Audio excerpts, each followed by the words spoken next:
Warning: electrical shock hazard. Disconnect power before servicing. Replace all parts and panels before operating. Failure to do so can result in death or electrical shock.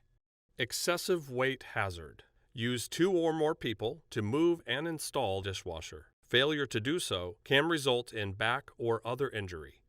My name is Phil Lally. I'm the Product Service Manager for Whirlpool for the dish category, and today we're going to cover the new installation of a new model line we've got out that's going to launch in February of 2020. It's a new design dishwasher from the ground up, so there are some installation differences from what you're used to in the past. We're going to cover a KDPM 804 model today. So once you've got the literature out, you might want to review on the installment requirements tools and parts page. There's tools that you may need to install it and some accessories such as a water supply line, an elbow fitting. If you buy a water supply line kit, it comes with the elbow fitting.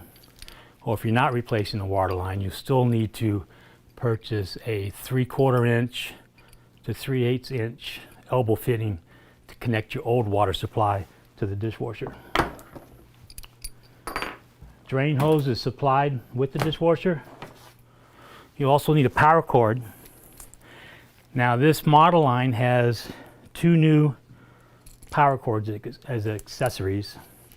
We've gone away from the old wire nuts in the terminal box to an actual terminal with screws. So the difference in the power cords on the end, on the green, the black and white, there's actually eyelets on it that you're going to put a screw through it into a terminal box rather than the old style wire nuts. So the customer or the installer will need to purchase or supply the dishwasher with the power cord.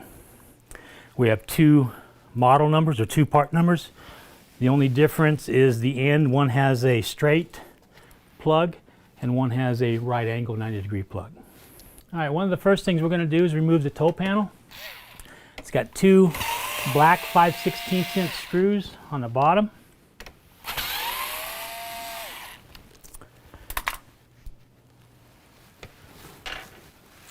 And then it's got 2 tabs at the top that it rests in. You just lift up and out. And it's a 2-piece toe panel in the front. And this panel slides up and down to adjust for any unevenness or gap that you may have in the floor when you finish installing it. It's also got a little insulation piece here that just pops out. Another thing that's new about this model line is we now have a drip pan that you're going to have to remove to hook up the utilities as well. It's got a tab on the left and right side. You just depress it, pull it out, and then there's a little orange wire harness with a RAS connector. You just push on the tab and pull the connector out. Set this aside for now. This will be reinstalled once we get it into the unit before we put the toe panel on. Now, one tip I will give you: if you forget to put that drip pan on, the dishwasher will not operate if the drip pan is disconnected.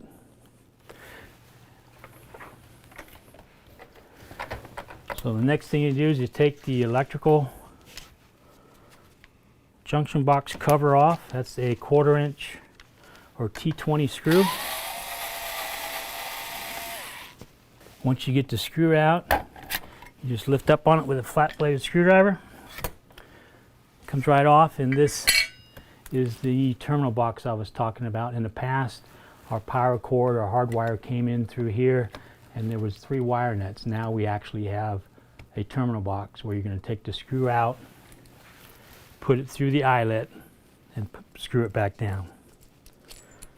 So we're going to demonstrate using a power cord. If you were using a hardwire installation, you would do that further on in the installation. You'd have it taped to the floor, so you slide the dishwasher into the cutout over the hardwire and then you hook it up at that time.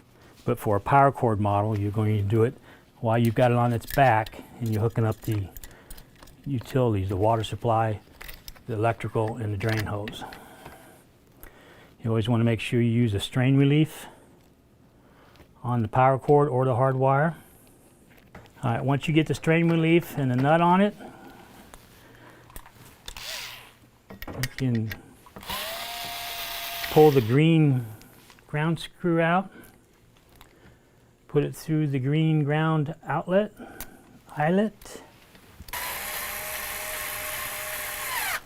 Okay, we've actually got the ground one hooked up with the 1/4-inch green ground screw and the green wire. Now you're going to pull the Phillips head screw out.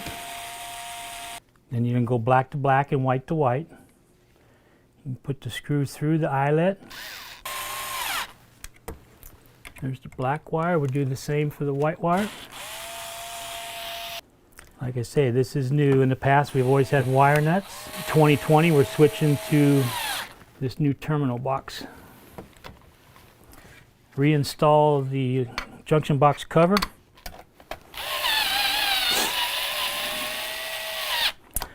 So that covers the power cord. Then you want to route it down the back and out. So the next thing we're going to hook up is the drain hose.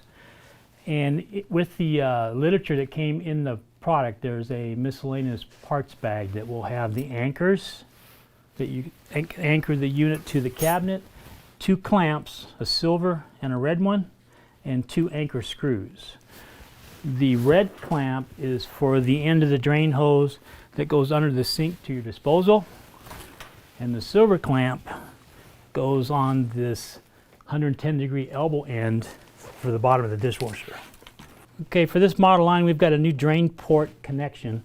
It's on the left side rear of the unit. So you're going to take your end with the 110-degree elbow on it. You're going to use the silver clamp. And you want to hook it onto that drain port, again with the silver clamp. And then just like you did with the power cord, you're going to route it out the back underneath the rear leg, just like this. And the reason we're doing that is so when you finally set it up, you're not setting up on top of the power cord, the drain hose, or the water supply.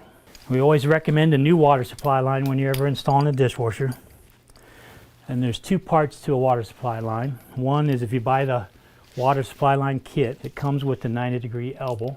If you do not replace the water supply line, you'll still need to purchase a elbow fitting for the water supply that will connect to your existing water supply line. So you're going to take your brass 3/8, 3/4-inch fitting. You want to start it by hand onto the fill valve, tighten it as tight as you can get it by hand. If it doesn't screw on really easily, you might be cross-threading it. You want to take it off and start over. Once you get it as tight as you can with your hand, take a pair of pliers, and all you need to give it is a 1/4 to a 1/2 turn facing back, and again route it out the rear along with your drain hose and your water supply line. Before you set it up, you want to adjust your rear legs to the proper height for the countertop. So measure from the floor to the underside. In this case, we've got 34.5.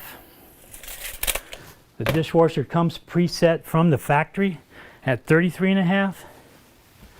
You want to adjust the rear legs out 1 inch before you slide it into the cutout, because once you get it into the cutout, you can't adjust the rear legs. Now you could do the fronts at this time, but we'd rather have you wait until you get it in there to adjust the front when you get to the portion where you're going to level it side to side and from front to rear. So at this time, once you've done the rear legs, you can set it up.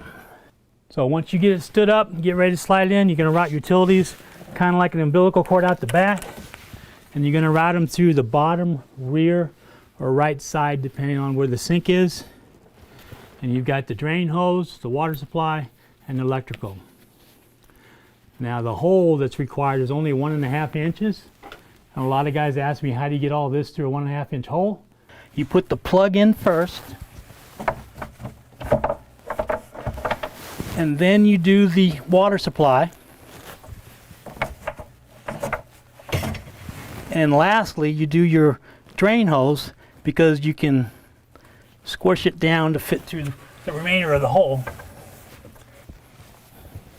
Warning: electrical shock hazard. Plug into a grounded 3-prong outlet. Do not remove ground prong. Do not use an adapter. Do not use an extension cord. Failure to follow these instructions can result in death, fire, or electrical shock.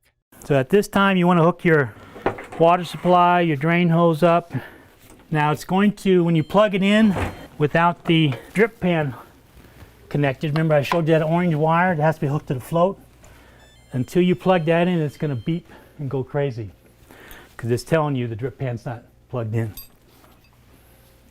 And if you got a digital display model, it will actually say F8 E4. So this is the end of the water supply. I just finished hooking up the water supply. This is the end of the drain hose that's got 2 different dimensions on the hose.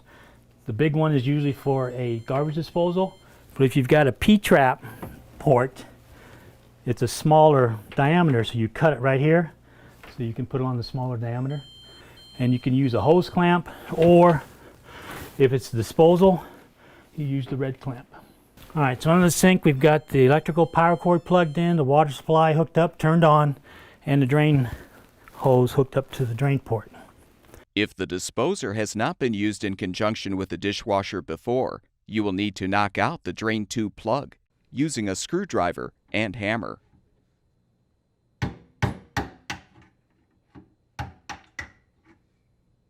You can use needle nose pliers to remove the plug after knocking it through. Slide the large retaining clamp onto the drain hose and attach the hose to the disposer or the drain pipe if applicable.